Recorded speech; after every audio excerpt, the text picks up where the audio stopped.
দেখতে পাচ্ছেন ভারত থেকে পণ্য নিয়ে আসলো আমাদের বাংলাদেশে। এই যে দেখতে পাচ্ছেন ট্রাকে করে। দাদা কি পণ্য আছে, কি পণ্য আছে এটাই, কি মাল আছে, কি মাল? ড্রাম ড্রাম আছে, ড্রাম ড্রাম ড্রাম আছে, বস্তা আছে। কোথা থেকে এসছে এটা? এটা বনগাঁ থেকে, বনগাঁ থেকে, বনগাঁ থেকে। আচ্ছা, এই তো দেখতে পাচ্ছেন আমাদের দাদা মাল নিয়ে বাংলাদেশে প্রবেশ করছে। এই গাড়িতে ড্রাম আছে, অর্থাৎ লিকুইড জাতীয় কোনো পণ্য। তো দেখতে পাচ্ছেন যে বাংলাদেশে প্রবেশ করলো এই মাল নিয়ে, এবং এই গেট দিয়ে দেখতে পাচ্ছেন বাংলাদেশি পণ্য ভারতে যাচ্ছে। অর্থাৎ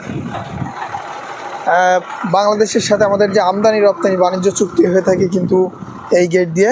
তো এই যে চলে গেল দেখতে পাচ্ছেন, এতে কেমিক্যাল জাতীয় ড্রাম আছে। ড্রাইভার বললো এটি বনগাঁ থেকে এসেছে, আমাদের বেনাপোলে এটি আনলোড হয়ে আবার খালি ট্রাক কিন্তু ওই পাশের যে গেট আছে সেটি দিয়ে প্রবেশ করবে।